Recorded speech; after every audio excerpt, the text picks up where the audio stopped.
솔직히 고백하겠습니다. 저도 목사인데 기도가 막혔던 시절이 있었습니다. 2016년 제가 목회 8년 차에 접어들었을 때였습니다. 교회는 성장하고 있었고 사역은 바빴으며 설교도 매주 준비했습니다. 그런데 이상하게도 제 기도는 점점 말라가고 있었습니다. 아무리 기도해도 하늘이 닫힌 것 같았습니다. 하나님의 음성이 들리지 않았습니다. 기도 시간이 의무가 되어버렸고 말씀 묵상이 과제처럼 느껴졌습니다. 목사로서 이런 고백을 한다는 게 부끄러웠습니다. 그런데 더 무서운 건 저 혼자만 이런 게 아니라는 사실이었습니다. 어느 날 새벽 기도회 후 한 집사님이 저를 조용히 부르셨습니다. 눈가에는 눈물이 맺혀 있었습니다. 목사님, 저도 이제 더 이상 기도할 수가 없어요. 3년째 같은 기도를 하는데 하나님은 침묵만 하십니다. 제가 뭘 잘못한 걸까요? 그분의 고백을 들으며 제 마음도 무너졌습니다. 저도 똑같았기 때문입니다. 여러분도 그런 경험이 있으신가요? 아무리 기도해도 응답이 없는 것 같고 하나님의 음성이 들리지 않는 시간 말입니다. 기도가 천장에 막혀 떨어지는 것 같고 내 말이 허공에 흩어지는 것만 같은 그런 때 말입니다. 정말 마음이 아프지 않습니까? 그런데 바로 그 시기에 저는 한 선배 목사님을 만났습니다. 그분은 제 얼굴을 보시더니 이렇게 물으셨습니다. 자네, 혹시 기도의 순서를 바꿔본 적 있나? 저는 깜짝 놀랐습니다. 기도의 순서가 있다고요? 그분은 웃으시며 이렇게 말씀하셨습니다. 우리는 늘 우리의 필요를 먼저 이야기하지. 그런데 하나님은 당신의 영광을 먼저 구하는 기도를 기다리고 계시네. 그 한마디가 제 기도 인생을 완전히 바꿔놓았습니다. 그날부터 저는 기도의 순서를 바꿨습니다. 제 필요를 먼저 구하는 대신 하나님의 영광을 먼저 구했습니다. 그랬더니 놀라운 일이 일어났습니다. 기도 중에 하나님의 음성이 들리기 시작한 것입니다. 선명하게, 분명하게 제 마음속에 하나님의 음성이 울려 퍼졌습니다. 내가 여기 있다. 내가 너와 함께한다. 내가 너를 사랑한다. 그 순간 저는 깨달았습니다. 하나님은 언제나 말씀하고 계셨다는 것을, 다만 제가 듣지 못하고 있었다는 것을 말입니다. 오늘 여러분과 함께 나누고 싶은 이야기가 바로 이것입니다. 하나님의 영광이 임하는 기도, 그 기도를 드릴 때 하나님의 음성이 터질 듯 들리는 놀라운 경험 말입니다. 이것은 단순한 기도 방법이 아닙니다. 이것은 하나님과 만나는 방식의 전환입니다. 우리의 필요를 구하는 기도에서 하나님의 영광을 구하는 기도로의 전환입니다. 지금부터 말씀드릴 7가지 비밀을 알게 되시면 여러분의 기도 생활이 완전히 달라질 것입니다. 하나님의 음성이 들리기 시작할 것입니다. 기도의 응답이 임하기 시작할 것입니다. 그리고 무엇보다 하나님의 임재를 경험하게 될 것입니다. 준비되셨습니까? 그럼 시작하겠습니다. 우리는 늘 이렇게 기도합니다. 하나님, 제 문제를 해결해 주세요. 제 필요를 채워주세요. 제 소원을 이루어 주세요. 이것이 잘못된 기도일까요? 아닙니다. 하나님은 우리의 필요를 아시고 채워주시는 분이십니다. 그런데 예수님은 우리에게 이렇게 가르치셨습니다. 마태복음 6장 33절입니다. 너희는 먼저 그의 나라와 그의 의를 구하라. 그리하면 이 모든 것을 너희에게 더하시리라. 여기서 먼저라는 단어를 주목하십시오. 이것은 단순히 시간상의 순서만을 말하는 게 아닙니다. 이것은 우선순위를 말하는 것입니다. 우리 삶의 최우선 순위가 무엇인지를 말하는 것입니다. 하나님의 나라와 그의 의, 곧 하나님의 영광을 먼저 구하라는 것입니다. 그런데 우리는 이 순서를 바꿉니다. 먼저 내 필요를 구하고 여유가 있으면 하나님의 영광을 구합니다. 이것이 우리 기도가 막히는 첫 번째 이유입니다. 제가 만났던 그 집사님도 마찬가지였습니다. 3년 동안 같은 기도를 했다고 하셨습니다. 하나님, 제 아들이 취직하게 해주세요. 제 남편이 교회에 나오게 해주세요. 제 건강을 회복시켜 주세요. 이것들이 잘못된 기도일까요? 아닙니다. 그런데 저는 그분께 이렇게 물어봤습니다. 집사님, 그 기도 시작하기 전에 하나님의 영광을 위하여라는 말씀을 먼저 드려보신 적 있으세요? 그분은 깜짝 놀라셨습니다. 아니요, 한 번도 생각해 본 적 없어요. 그래서 저는 그분께 이렇게 제안했습니다. 이번 주 동안 이렇게 기도해 보세요. 하나님, 하나님의 영광을 위하여 제 아들이 취직하게 해주세요. 하나님의 영광을 위하여 제 남편이 교회에 나오게 해주세요. 그분은 처음엔 어색하다고 하셨습니다. 그런데 놀라운 일이 일어났습니다. 일주일 후 그분이 저를 찾아오셨습니다. 눈빛이 달라져 있었습니다. 목사님, 제 기도가 바뀌었어요. 아니, 제 마음이 바뀌었어요. 하나님의 영광을 먼저 구하니까 제 소원이 이루어지지 않아도 평안해지는 거예요. 이것이 바로 첫 번째 비밀입니다. 하나님의 영광을 먼저 구할 때 우리의 기도에 하나님의 임재가 임합니다. 우리의 소원보다 하나님의 뜻이 우선이 될 때 하나님의 음성이 들리기 시작합니다. 여러분의 기도를 점검해 보십시오. 여러분은 무엇을 먼저 구하고 계십니까? 내 필요입니까? 하나님의 영광입니까? 오늘부터 기도의 순서를 바꿔보시기 바랍니다. 하나님의 영광을 위하여라는 이 한마디를 기도 앞에 붙여보십시오.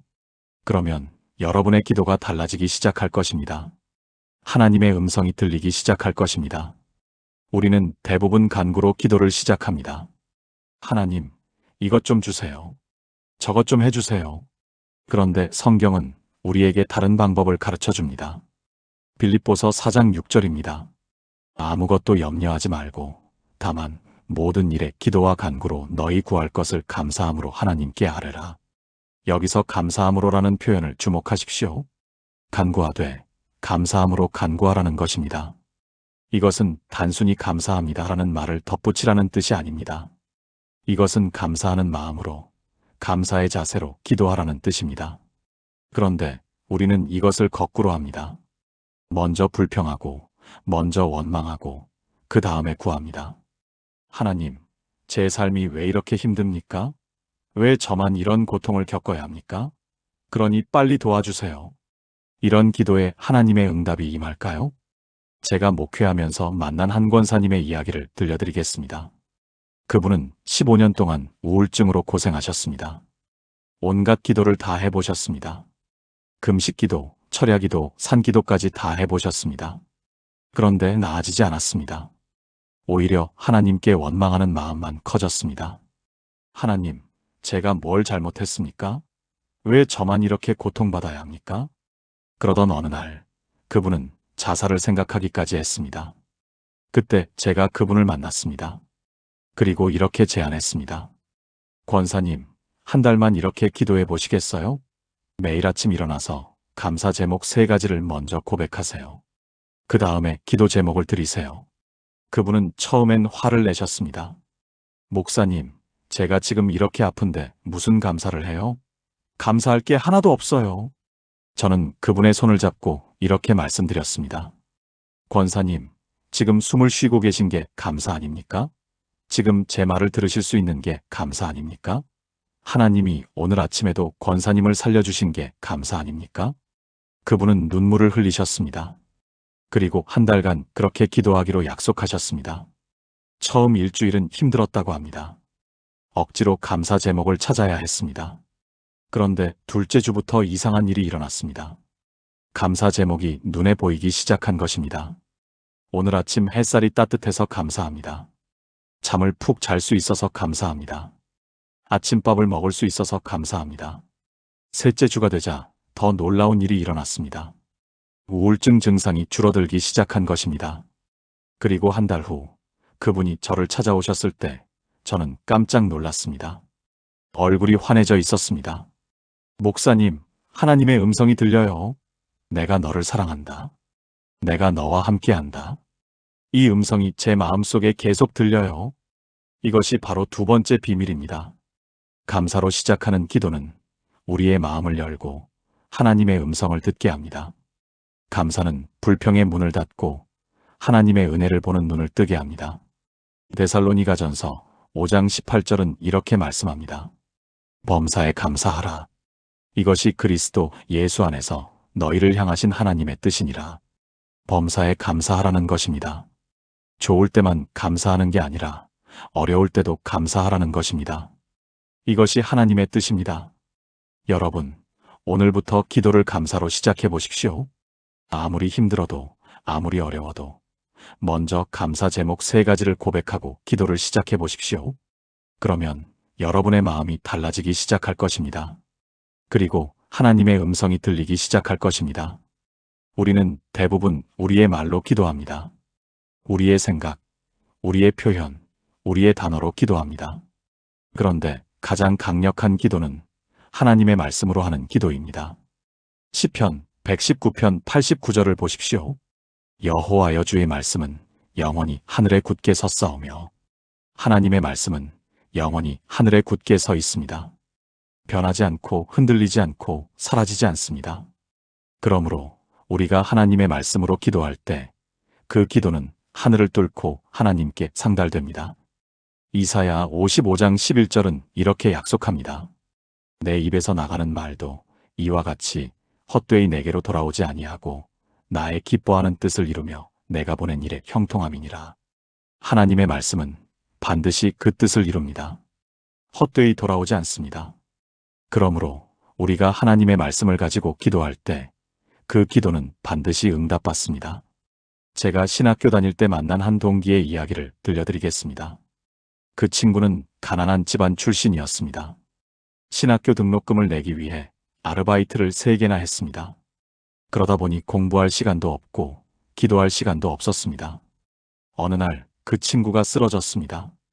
과로로 인한 탈진이었습니다. 병원에 입원해서 일주일간 쉬어야 했습니다. 그때 그 친구는 하나님께 울부짖었습니다. 하나님, 저 이제 어떻게 해야 합니까?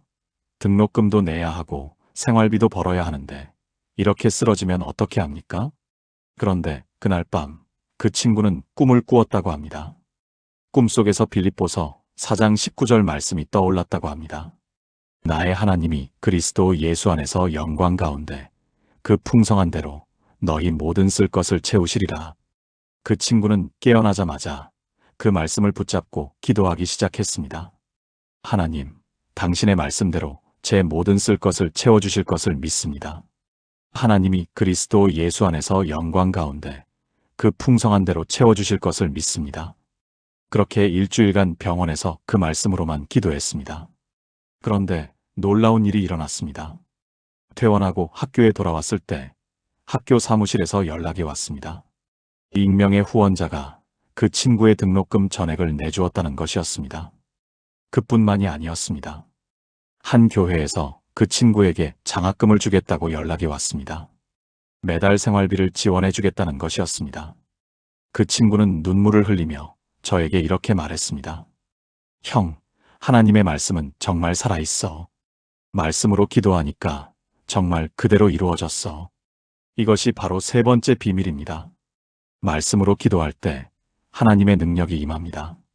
말씀으로 기도할 때 하나님의 음성이 들립니다. 여러분도 그런 경험 있으신가요? 말씀을 붙잡고 기도했더니 그대로 이루어진 경험 말입니다. 만약 아직 그런 경험이 없으시다면 오늘부터 시작해 보십시오. 여러분의 상황에 맞는 말씀을 찾으십시오. 그 말씀을 암송하고 묵상하고 그 말씀으로 기도하십시오. 하나님, 당신의 말씀대로 이루어지기를 믿습니다. 이렇게 기도하십시오. 그러면 하나님의 말씀이 여러분의 삶 가운데 살아 역사하기 시작할 것입니다. 우리는 늘 기도 끝에 예수님의 이름으로 기도합니다 하고 끝냅니다. 그런데 이것이 단순한 형식일까요? 아닙니다. 이것은 엄청난 영적 능력을 담고 있는 고백입니다. 요한복음 14장 13절에서 예수님은 이렇게 약속하셨습니다. 너희가 내 이름으로 무엇을 구하든지 내가 행하리니 이는 아버지로 하여금 아들로 말미암아 영광을 받으시게 하려 함이라. 여기서 내 이름으로라는 표현을 주목하십시오. 이것은 단순히 예수님의 이름을 언급하는 것을 넘어서는 의미입니다. 이것은 예수님의 권세, 예수님의 능력, 예수님의 자격으로 기도하는 것을 의미합니다. 우리는 우리 자신의 자격으로는 하나님 앞에 나아갈 수 없습니다. 우리는 죄인입니다. 우리는 부족합니다. 우리는 자격이 없습니다. 그런데 예수님의 이름으로 나아갈 때 우리는 담대히 하나님 앞에 나아갈 수 있습니다. 히브리서 4장 16절은 이렇게 말씀합니다. 그러므로 우리는 긍휼하심을 받고 때를 따라 돕는 은혜를 얻기 위하여 은혜의 보좌 앞에 담대히 나아갈 것이니라. 담대히 나아가는 것입니다. 왜냐하면 우리는 예수님의 이름으로 나아가기 때문입니다. 제가 알고 있는 한 집사님의 증거를 나누겠습니다. 그분은 20년 넘게 교회를 다녔지만 기도 응답을 받아본 적이 없다고 했습니다. 늘 기도는 하는데 응답이 없었다는 것입니다. 그래서 저는 그분께 물어봤습니다. 집사님, 예수님의 이름으로 기도합니다라고 할 때 그 의미를 아십니까? 그분은 고개를 갸웃거리셨습니다. 그냥 기도 끝에 붙이는 말 아닌가요? 저는 그분께 설명해 드렸습니다. 집사님, 예수님의 이름으로 기도한다는 것은 예수님의 권세로, 예수님의 능력으로, 예수님을 의지하여 기도하는 것입니다. 마치 예수님이 직접 기도하시는 것처럼 그분의 이름을 가지고 기도하는 것입니다. 그분은 충격을 받으신 것 같았습니다. 목사님, 그럼 제가 지금까지 그냥 형식적으로만 말했다는 건가요? 저는 고개를 끄덕였습니다. 그날부터 그분은 기도를 바꾸셨습니다. 예수님의 이름으로 기도합니다라고 할 때 잠시 멈추고 이렇게 묵상하신다고 합니다. 지금 내가 예수님의 이름을 가지고 기도한다. 예수님의 권세가 내 기도에 임한다.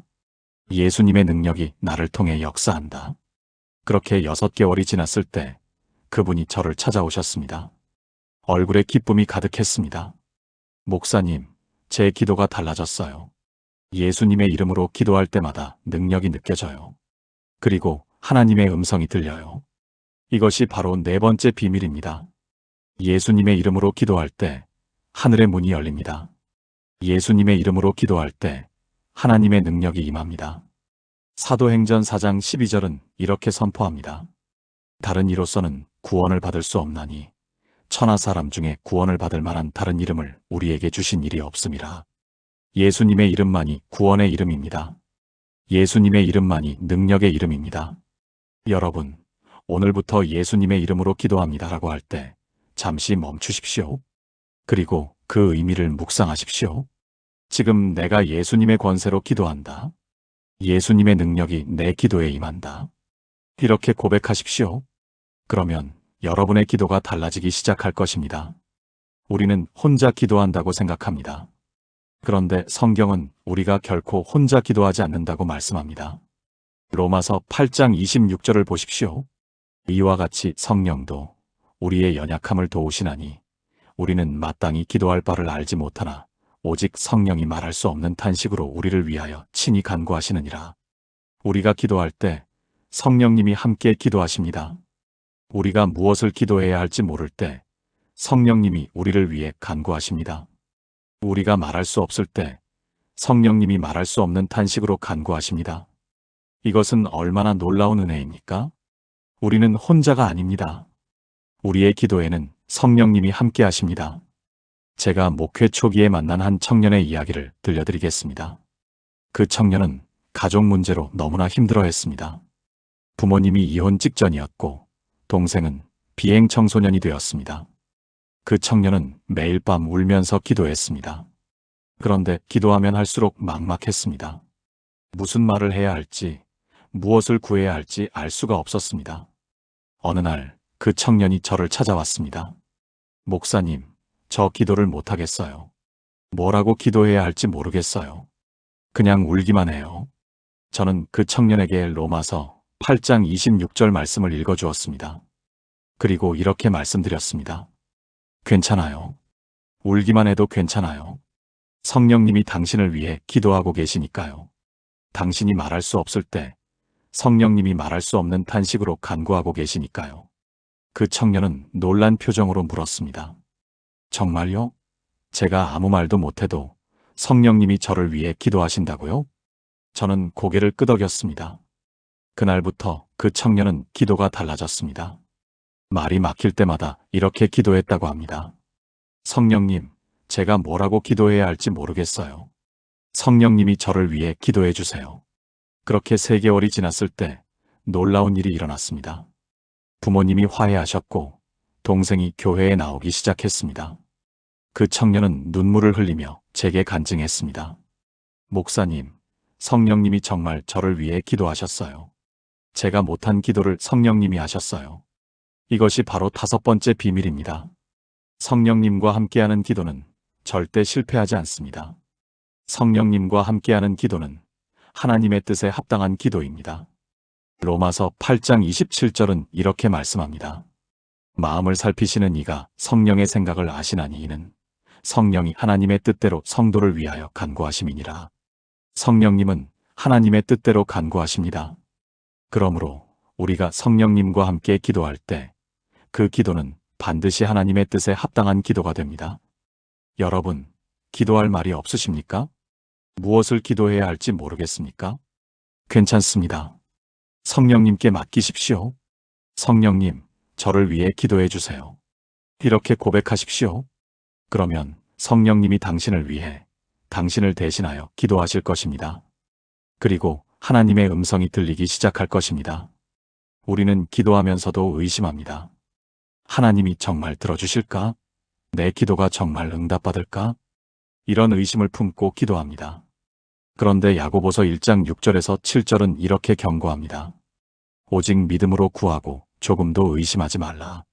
의심하는 자는 마치 바람에 밀려 요동하는 바다 물결 같으니 이런 사람은 무엇이든지 죽게 얻기를 생각하지 말라. 의심하는 자는 아무것도 얻지 못한다는 것입니다. 왜냐하면 의심은 기도의 능력을 차단하기 때문입니다. 히브리서 11장 6절은 이렇게 말씀합니다. 믿음이 없이는 하나님을 기쁘시게 하지 못하나니 하나님께 나아가는 자는 반드시 그가 계신 것과 또한 그가 자기를 찾는 자들에게 상 주시는 이심을 믿어야 할지니라. 믿음이 없이는 하나님을 기쁘시게 할 수 없습니다. 믿음이 없는 기도는 하나님께 상달되지 않습니다.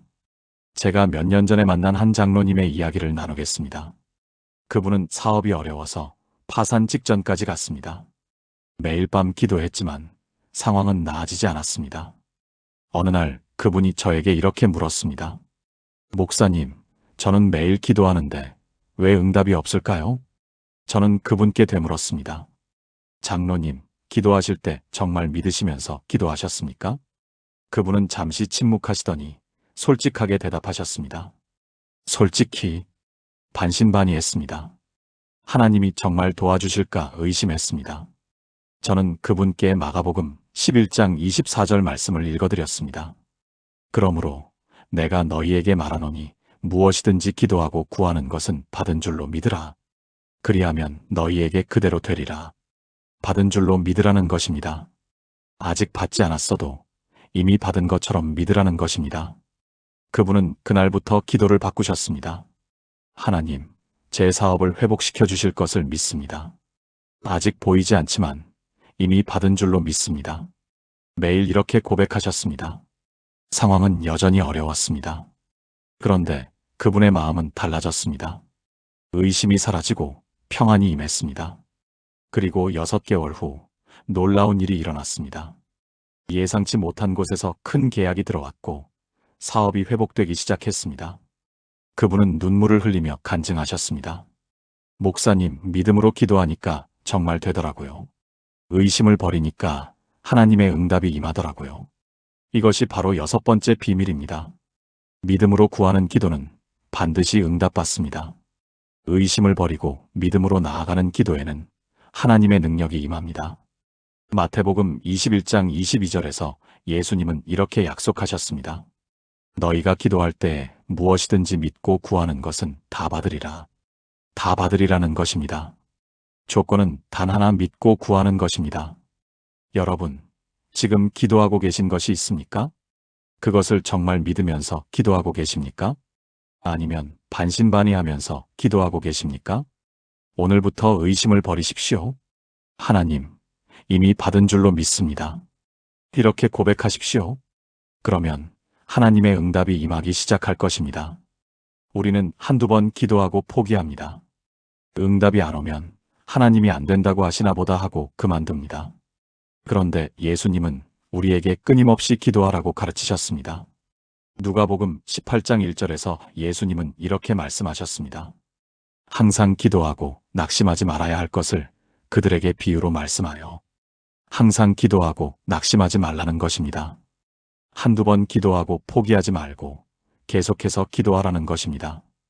데살로니가전서 5장 17절은 더 간단 명료하게 말씀합니다. 쉬지 말고 기도하라. 쉬지 말라는 것입니다. 응답이 안 와도, 시간이 걸려도 계속해서 기도하라는 것입니다. 제가 목회하면서 만난 가장 감동적인 기도의 간증을 나누겠습니다. 한 어머니가 불신자 아들을 위해 30년간 기도했습니다. 30년입니다. 그 아들은 교회를 극렬히 반대했습니다. 어머니가 교회 가시는 것을 막았습니다. 성경책을 찢어버렸습니다. 심지어 어머니를 때리기까지 했습니다. 그런데 그 어머니는 포기하지 않았습니다. 매일 새벽마다, 매일 밤마다 아들을 위해 기도했습니다. 하나님, 제 아들을 구원해 주세요. 10년이 지나도 아들은 변하지 않았습니다. 20년이 지나도 아들은 여전히 교회를 반대했습니다. 많은 사람들이 그 어머니에게 말했습니다. 집사님, 이제 그만 포기하세요. 30년 동안 기도했는데 안 되면 하나님 뜻이 아닌가 봐요.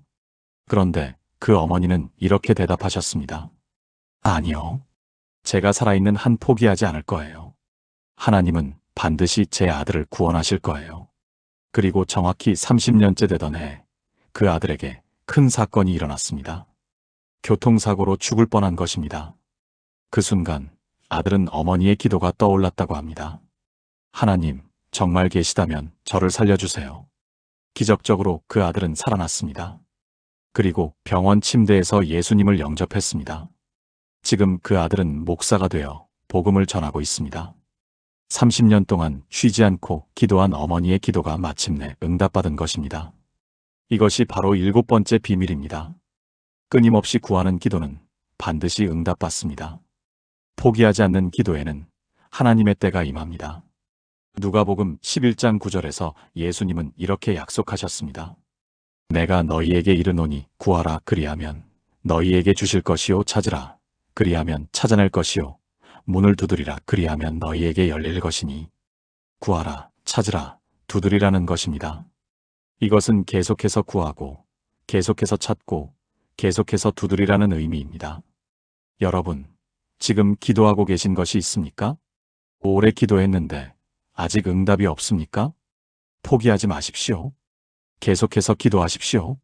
쉬지 말고 기도하십시오. 하나님의 때가 반드시 임할 것입니다.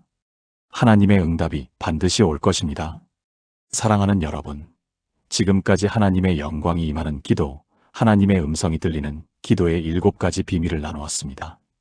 첫째, 영광을 먼저 구하는 기도입니다. 우리의 필요보다 하나님의 영광을 먼저 구할 때 하나님의 임재가 임합니다. 둘째, 감사로 시작하는 기도입니다. 감사로 기도를 시작할 때 우리의 마음이 열리고 하나님의 음성이 들립니다. 셋째, 말씀으로 기도하는 비밀입니다. 하나님의 말씀을 붙잡고 기도할 때 그 말씀이 우리 삶 가운데 살아 역사합니다. 넷째, 예수 이름으로 기도하는 능력입니다. 예수님의 이름으로 기도할 때 하늘의 문이 열리고 하나님의 능력이 임합니다. 다섯째, 성령님과 함께하는 기도입니다. 성령님이 우리를 위해 간구하심으로 우리는 결코 혼자 기도하지 않습니다. 여섯째, 믿음으로 구하는 기도입니다. 의심을 버리고 믿음으로 나아갈 때 하나님의 응답이 임합니다. 일곱째, 끊임없이 구하는 기도입니다. 포기하지 않고 계속해서 기도할 때 하나님의 때가 반드시 임합니다. 이 7가지가 바로 하나님의 영광이 임하는 기도의 비밀입니다. 이 기도를 드릴 때 여러분은 하나님의 음성을 듣게 될 것입니다. 내 사랑하는 자녀야, 내가 너와 함께한다. 두려워하지 마라. 내가 너를 지키고 있다. 이 음성이 여러분의 마음속에 울려 퍼질 것입니다. 이 7가지를 실천하고 계신 분이라면 아래 댓글란에 아멘이라고 남겨주세요. 그리고 이 말씀이 마음에 닿았다면 좋아요를 눌러주시고 더 많은 분들이 함께 은혜 받을 수 있도록 공유 부탁드립니다. 여러분의 기도에 하나님의 영광이 임하기를 축복합니다. 여러분의 삶 가운데 하나님의 음성이 선명하게 들리기를 축복합니다. 오늘도 하나님의 은혜가 여러분과 함께 하시길 기도합니다. 감사합니다.